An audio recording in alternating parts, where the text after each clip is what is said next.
Hello and welcome back to Calculus 3. This is our snowstorm stream. We are not meeting in class, we are meeting only online. I am going to teach 12.6 directional derivatives and gradient, and if time permits, we will go into the next section as well. I am monitoring chat this time, so if there are any questions during the lecture, I will address those. I mean, obviously questions regarding the content of the lecture. The rest will be ignored, and if you spam the chat, I will kick you. So let's talk about directional derivatives and gradient. So what we have is, so far, what we learned, hopefully, is that we have partial derivatives.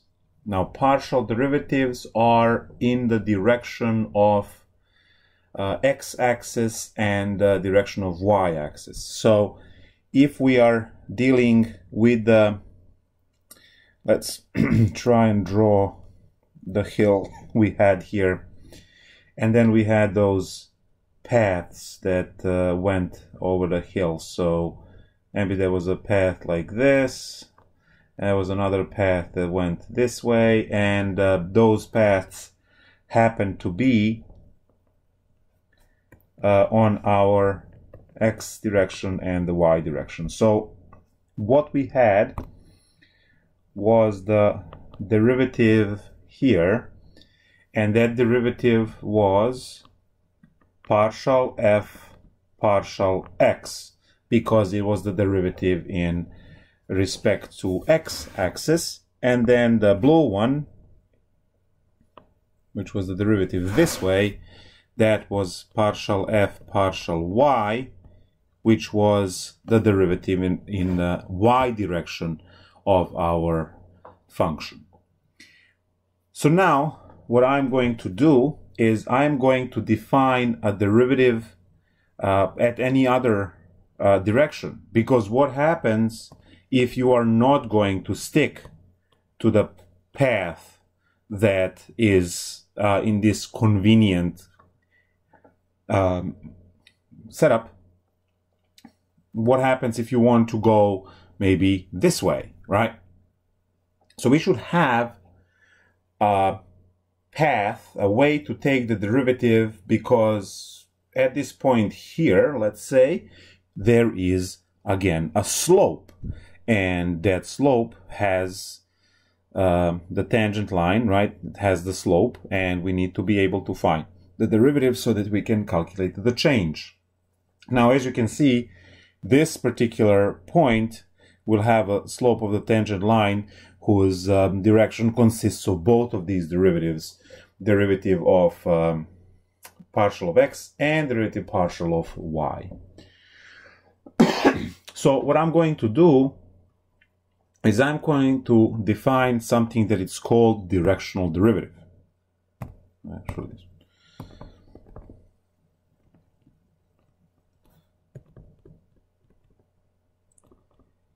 so what is directional derivative?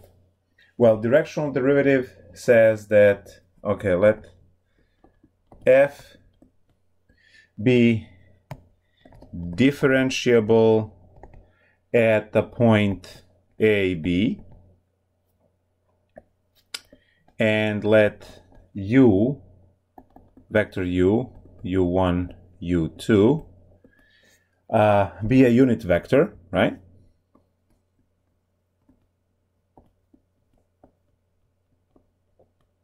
So be a unit vector in the x, y plane. So what do we have? The directional derivative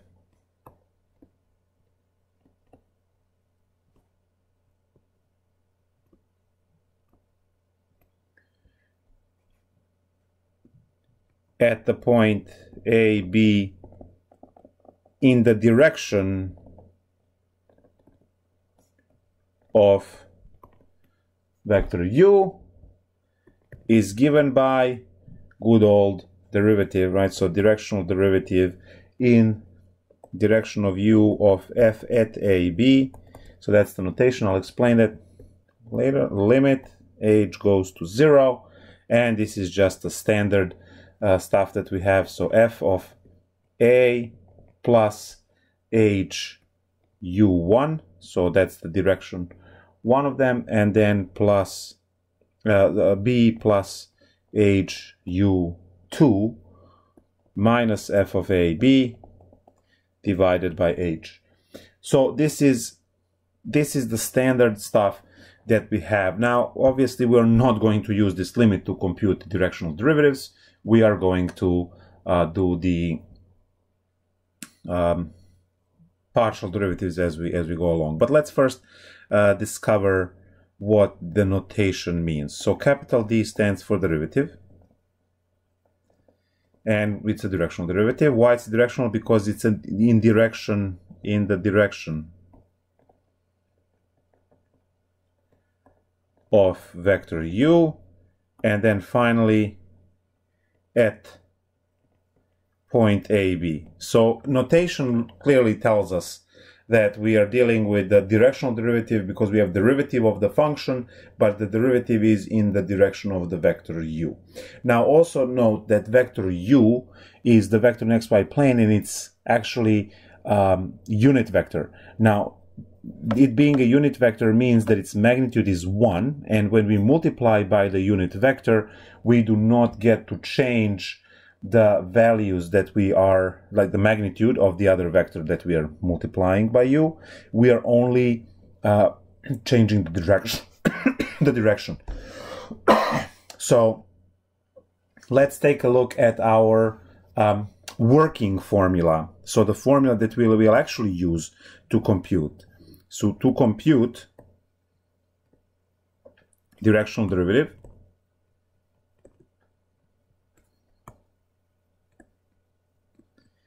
use the derivative in direction of u of f of at a and b is equal to the dot product between two vectors. The first vector is the vector of partial derivatives computed at a, b. So we have the first partial derivative of x computed at a, b, and the first partial derivative of y computed at a, b. And then that dotted with the direction, right? u1, u2, so the unit vector. So this one will give us the value of the slope, the magnitude, and this one will give us the direction. So now we can go in any direction we want. And this is going to be the formula which we are going to use to compute directional derivatives. Now, you have to be careful because the direction, right, has to be given to the directional derivative by the unit vector. But if it's not a unit vector, then the magnitude of that vector will clearly ruin the magnitude of the directional derivative. So we have to have the unit vector to begin with. So let's do an example right away to make this clear. Say you want to compute the directional derivative. So I can make up an example so we can compute things. So say you have the surface given as fxy is equal, which is a z, is equal to, let's say, 10 minus x squared minus 3y squared. So this would be one of those elliptical paraboloids. It opens downward, so it would look something like this, right? So that's what it is. It's an ellipse because x squared and y squared have different coefficients. So it's an ellipse. And then we are going to provide a point, right, on the surface that we want to calculate the directional derivative for. So let's say we're going to compute the directional derivative at point 1, 3 in the direction of the vector u in the direction of the let's go with the 3 negative whatever 4, whatever it is, right? So let's say this is the direction. So now in order for me to compute, right, I clearly have my a and b, which is the point 1, 3. I also have the vector in which direction I want to go. So let's say here is the point and I want to go in this direction. So what would be the derivative in that particular direction? Again, we are measuring the change, right? So we're looking for the slope of that vector. So what am I going to do? Well, first off, I need vector u. If you take a look here, 3, negative 4, that's not a unit vector because its magnitude is clearly not 1. So we have to find the unit vector, we have to take vector 3, negative 4 and divide that by the magnitude of the vector 3, negative 4. So we start there. So that's a vector 3, negative 4 divided by, and the magnitude of this is the square root of 3 squared plus negative 4 squared. So that's going to give us 9 plus 16 is 25. So the whole thing is 3 over 5 and negative 4 over 5. There we go. Now that is our unit vector.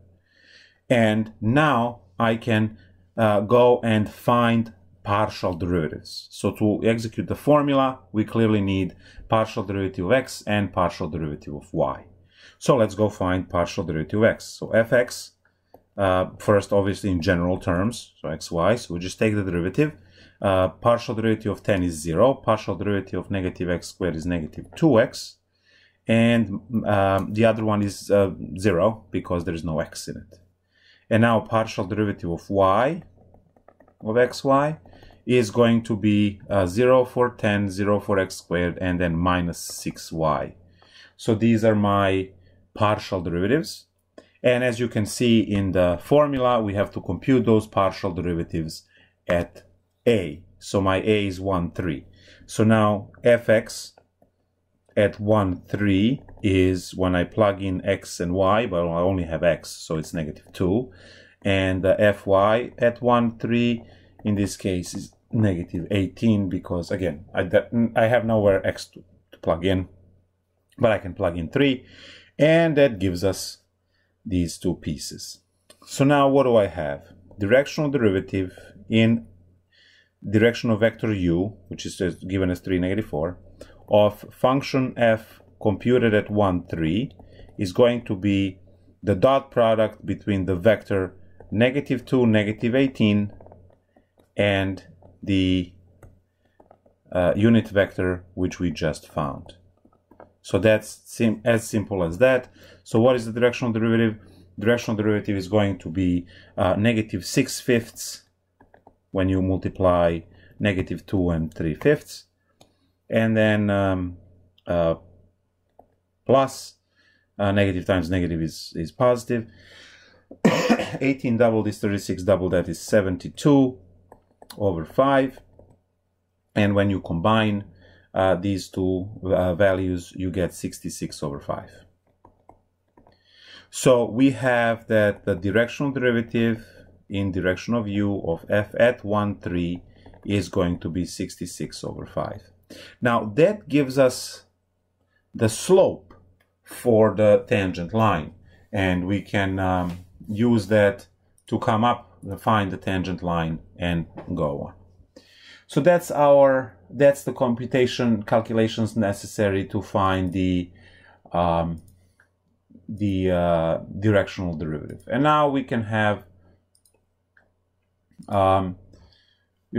different surfaces, different directions. The most important part here is clearly to make sure that the vector that is given to you is unit vector. If it's not, you are responsible to make it into a unit vector.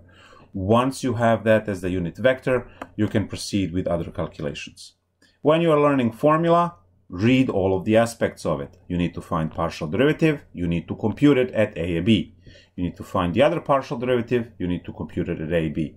Make sure that's a unit vector, and then at the end you have the dot product. Dot product gives a scalar at the end, so we're all we're all good there. That was the example for computation of the directional derivative. Again, it computes the derivative in any direction. So partial derivative of x computes the derivative in direction of x-axis. Partial derivative of y computes the derivative in direction of y-axis. And directional derivative computes in any direction because you are multiplying by this. Now, one more time, if I write this formula, I want to show also that this formula is actually a general formula. Because what happens if you want to find just the partial derivative in respect to, let's say, x or something? So you have your fx and fy dotted with the unit vector u1 and u2, right? So now, if you think a little bit about this, the directional vector, if we want to go just the x-axis, right, then the unit vector for x-axis is 1, 0. And you can see that when you plug in 1, 0 for the directional derivative, 0 component will kill fy and you just have f of x, which is exactly what this is. So this directional derivative formula is the general formula for everything. And you get to calculate all derivatives, including your basic partial derivatives, because they would survive. For y-axis, again, the x1 dies because it's multiplied into 0, and the y1 survives because of it's multiplied by 1. So we see that it actually collapses to what we need and what we learned before. So now that we can calculate the derivative in any direction, we are going to take a look at the our function and realize that there was this one piece that was partial derivative of x in respect to x computed in a, b. I'm just going to write it now xy. And then there was another one, fy, which was partial derivative in respect to y, obviously also of xy. Now this particular notation and what we did up there has a name, and that is called the gradient. So this is called the gradient.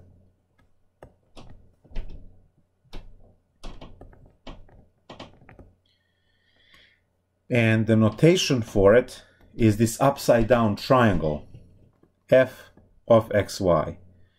So that's the notation. Let me see if I can do a better job over here because it's too close.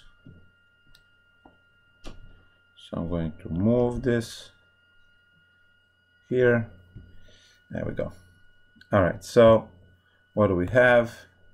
The upside down triangle f of xy is given as this. You can also use the ijk notation, so f of xy in respect to x, so that's the partial derivative, times vector I, and then plus partial derivative in respect to y of xy times j hat. So that would be the gradient. Now this is a 2D gradient because we only have x and a y. We can bring in the 3D gradient and so on. So now what I can do is I can write the old definition for the directional derivative in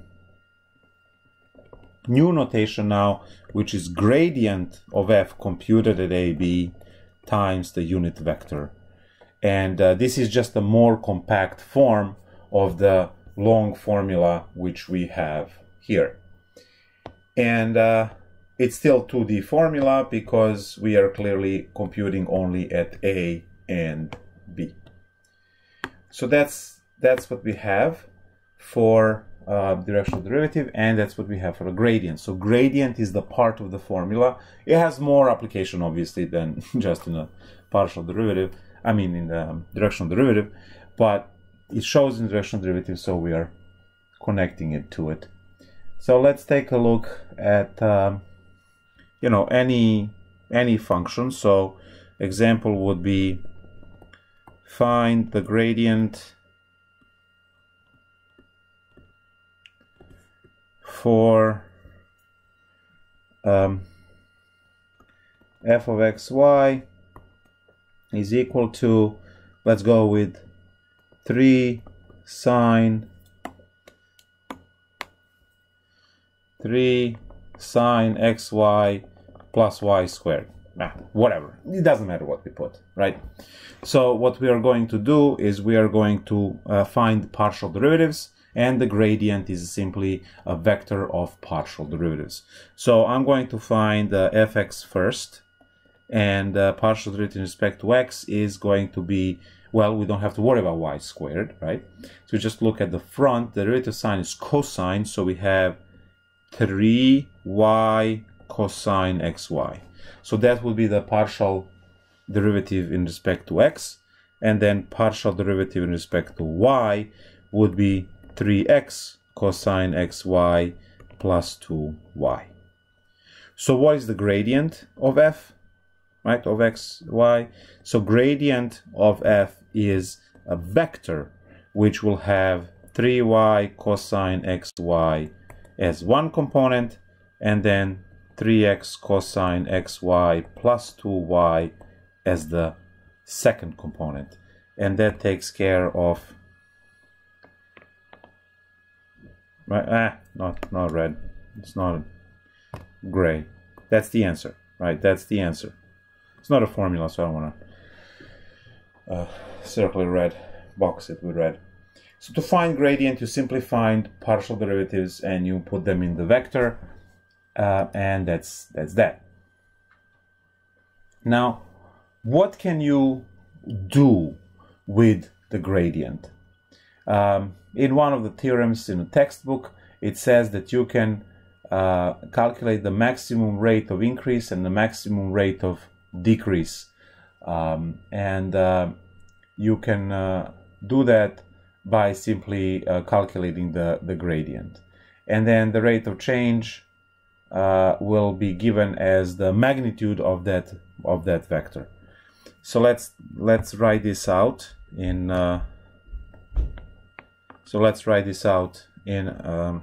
one spot, this one.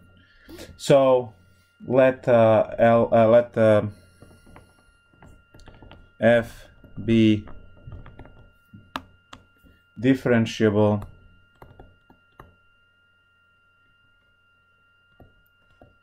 at the point A, B with gradient of f computed at A, B being different than 0. So here are the cases. Number one, f has its maximum rate of increase.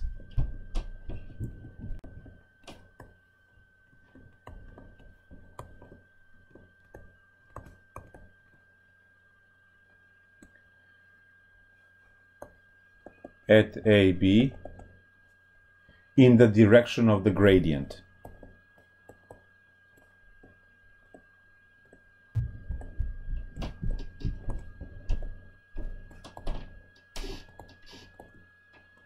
And the gradient is del f xy.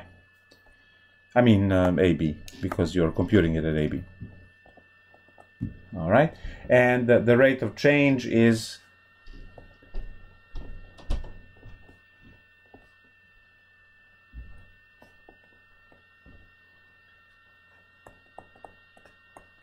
the magnitude of that vector.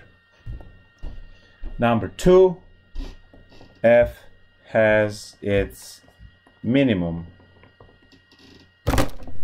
rate of decrease.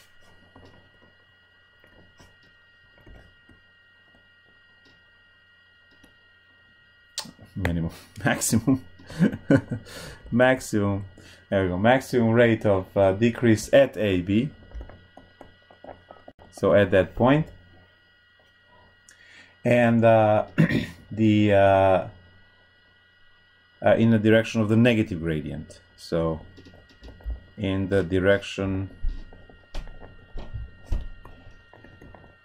of the negative gradient.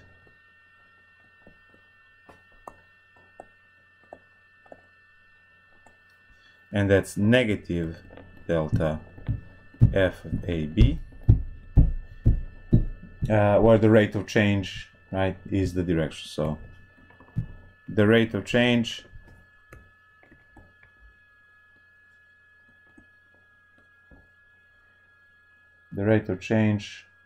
in this direction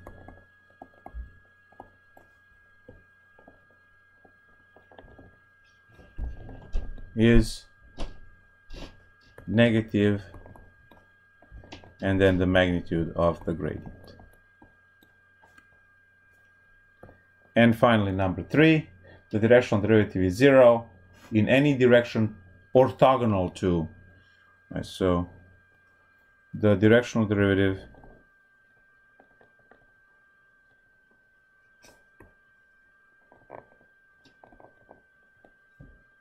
is 0 in any direction perpendicular orthogonal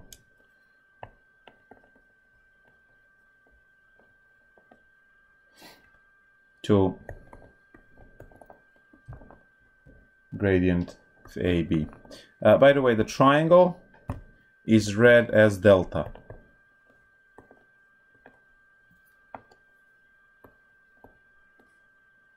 That's what read as delta. There we go. Now, what does this mean? The red writing.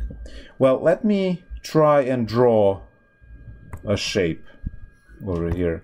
So if I have a shape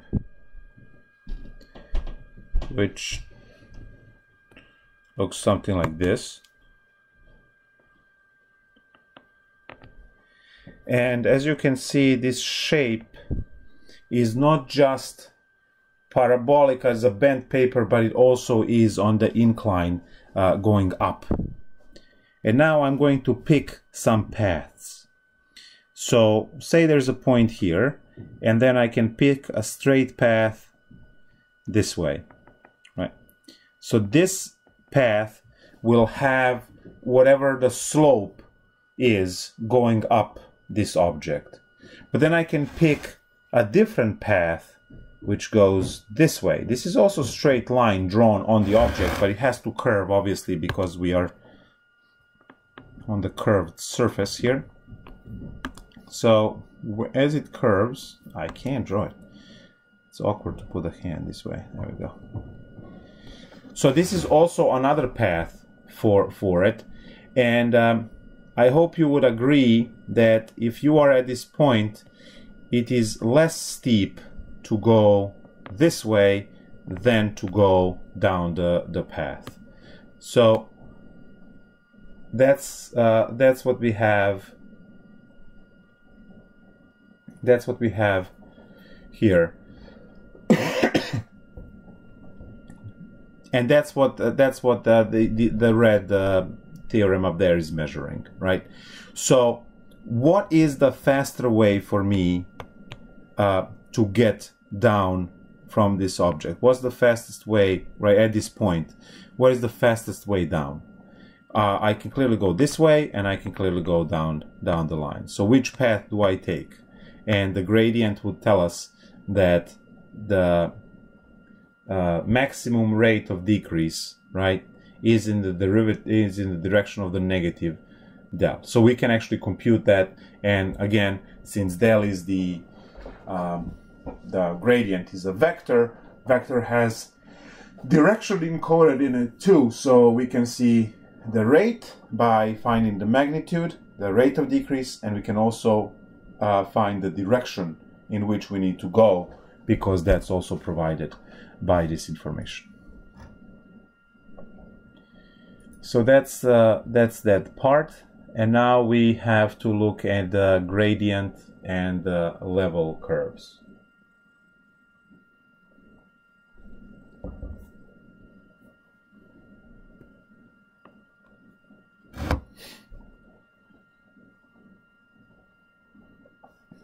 So the gradient and the level curves.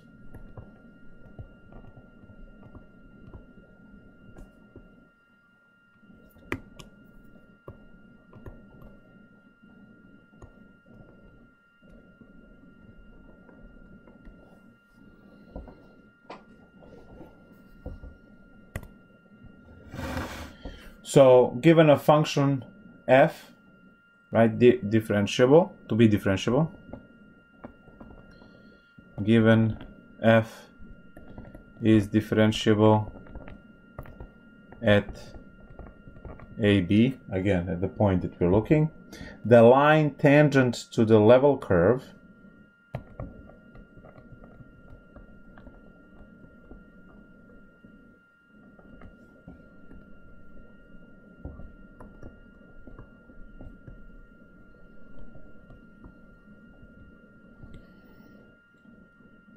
of f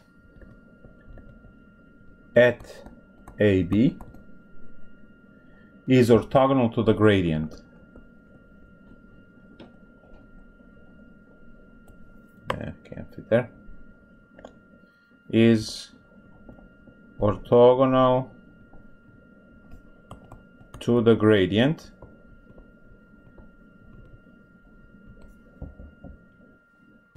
and we know gradient is del f computed AB, provided that the gradient is not zero, because you can't have something perpendicular to zero. That makes no sense.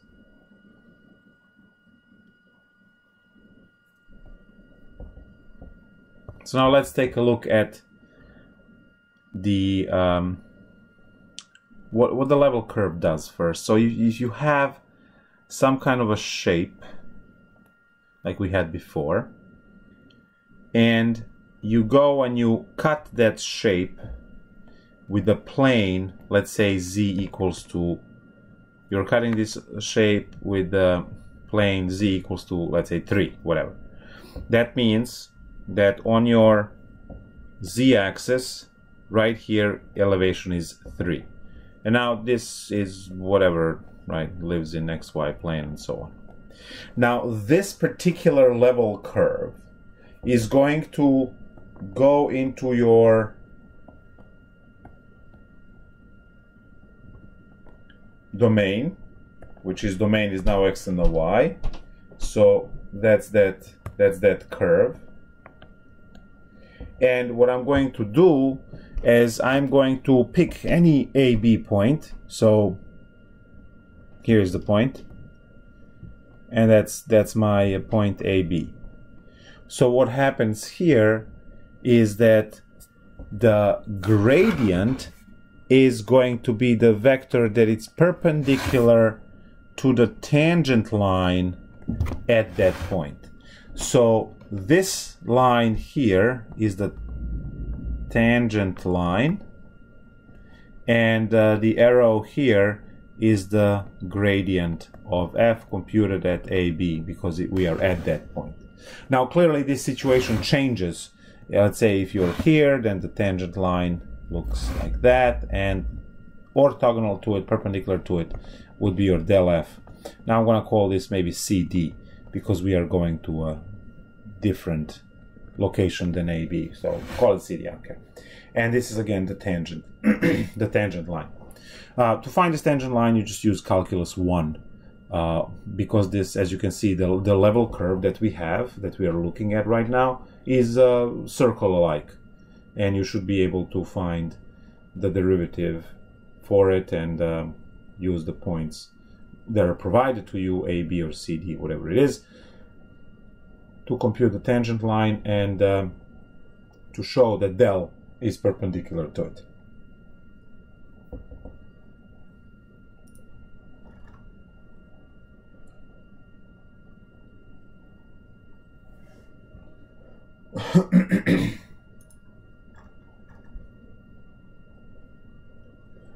So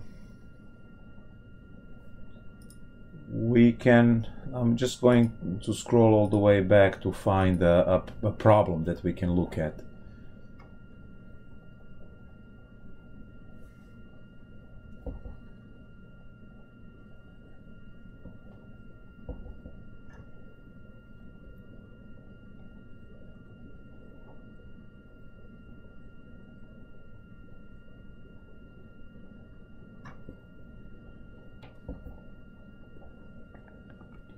All right, so let's go and take a look at problem. Trying to find something that has interesting derivatives, not just, you know, polynomials. So how about, well, 31 looks evil enough. So f of xy is given as e to the negative x squared divided by 2 minus y squared divided by 2. So that's all in the exponent. And the point P is negative 1 and 1.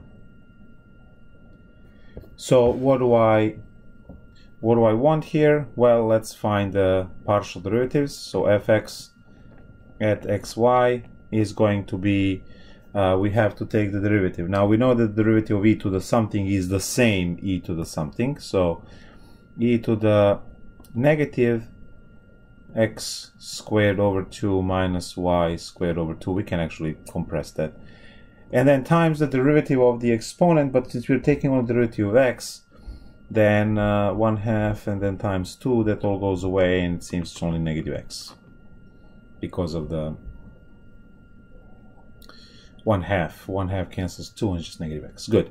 So the entire derivative over here is negative x e to the negative, and if you want to put all this together, it's going to be x plus y, x squared plus y squared, everything over 2.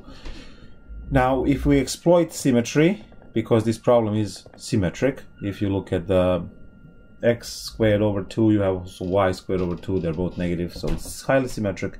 You can skip all this work and just write the answer as negative y e to the negative x squared plus y squared over 2. So this is what we have for our partial derivatives. And now we need to compute those partial derivatives at negative 1 and 1 to be able to construct our... But first let's construct del f, because now it's like of x and y. We have the first one to be negative x e to the negative x squared plus y squared over 2. This negative is actually in front of the fraction, so I don't have to put the parentheses there. And then we have a negative y e to the, again, negative, we have x squared plus y squared over 2. So this thing here is called the gradient. Right? And now we're going to compute that gradient at the point. So I have the del f of 1, negative 1. Now that means replace all x's with 1 and all y's with negative 1. Now when that happens with the exponent of e, what you have is 1 squared is 1 and negative 1 squared is 1. So you get 1 plus 1 is 2 divided by 2 is 1. So all we get here is negative 1 for x times e to the negative 1. For y's, we have positive y, so that's going to be negative 1 of e, and then you still have the same negative 1 exponent, because again, 1 squared, negative 1 squared, they're both 1, and then you add them to 2, cancel with the 2, you just get negative 1. So now what's del f? Del f is simply negative 1 over e and positive 1 over e. The negative exponent 1 is what pushes e in the denominator.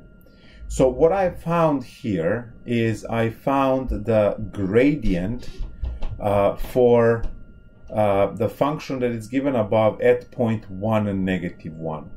And now I can say that the max, right, so max increase happens in the max increase at 1, negative 1 happens in the direction of negative 1 over e and 1 over e.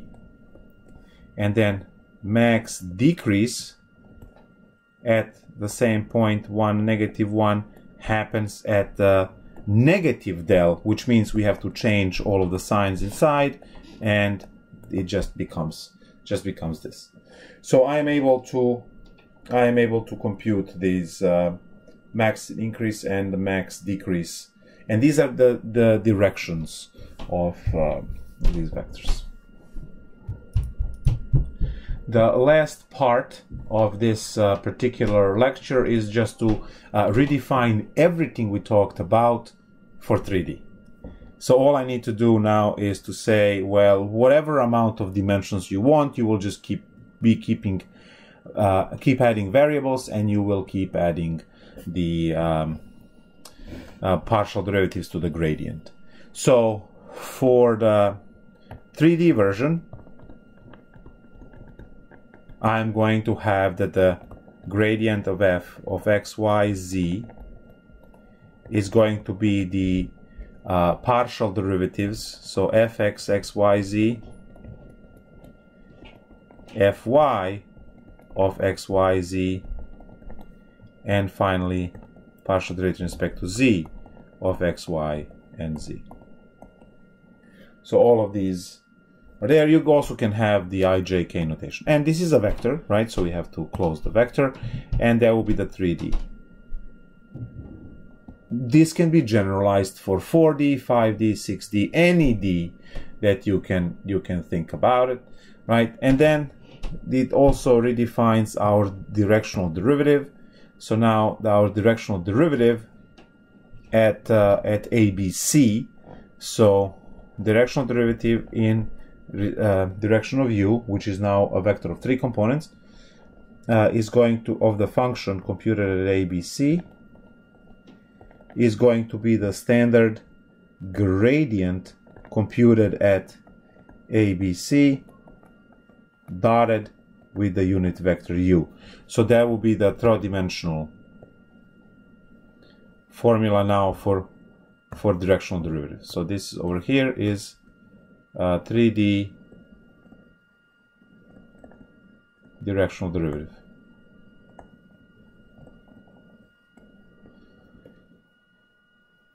Again, you compute each piece and then put them all together. Let's see if we can find one of the problems with this.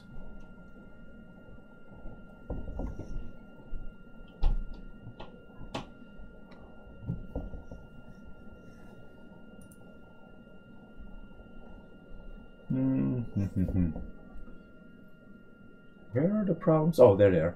Okay, we have 55 through 60 appears to be good, and I want to pick something that it's not just basic stuff, but all our basic stuff. There's trig in one and e in the other, but yeah, whatever. So how about let's do 58, because we can, right? 58 is the function x, y, z is given as xy plus yz plus xz plus 4. And the point is 2, -2, and 1.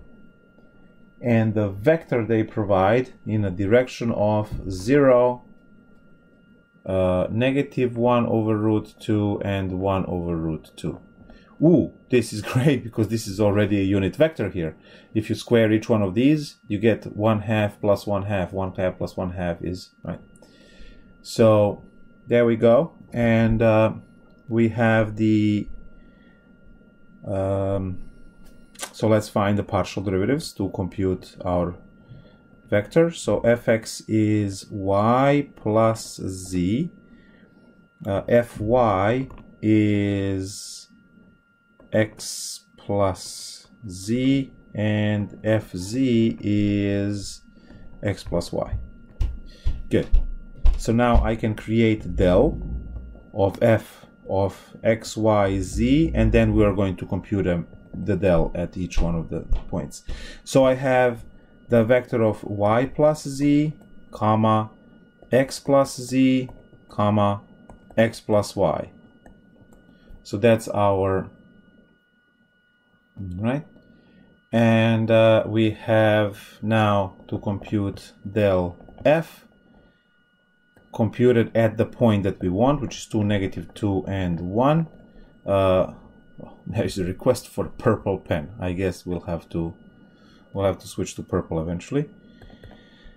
Y plus z. So y plus z, that's -2 plus 1 is -1.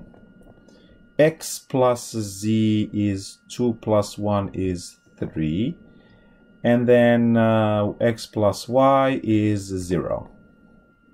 So what is our directional derivative in direction of u of f computed at 2, -2, 1? Well, it's the vector we just computed, -1, 3, 0, dotted with the unit vector they provided, which is 0, -1 over root 2, and +1 over root 2. So what am I going to do? I'm going to now do the dot product to compute the directional derivative.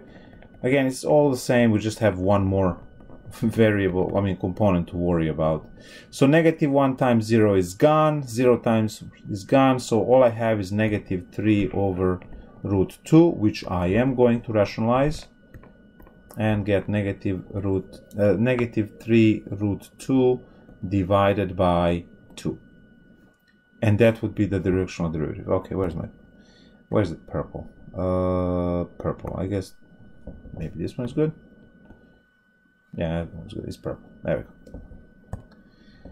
So that's the way to find the directional derivative. And we also had the gradient at some point, which is this one over here. That's the gradient. And we can compute the gradient.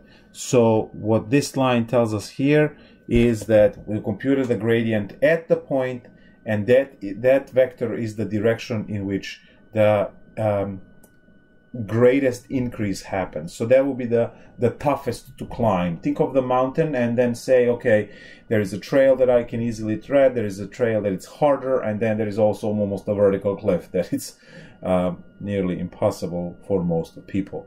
So that's what you're supposed to imagine in your head. What is the the easiest way, the steepest way to go down, which is the negative gradient, or to go up, which is the positive gradient. In that case, was the hardest way to get up, right? Because it's measuring the greatest slope. All right, so that's it. I hope you're not disappointed, but it's very straightforward, I would say. We start from the directional derivative, which is going to be in any direction, and then derivative in any direction, then define the gradient and interpret the gradient, and then move from 2D to 3D and call it a day. So let's restart the stream and talk about tangent planes, extremely important. So see you in 2 minutes.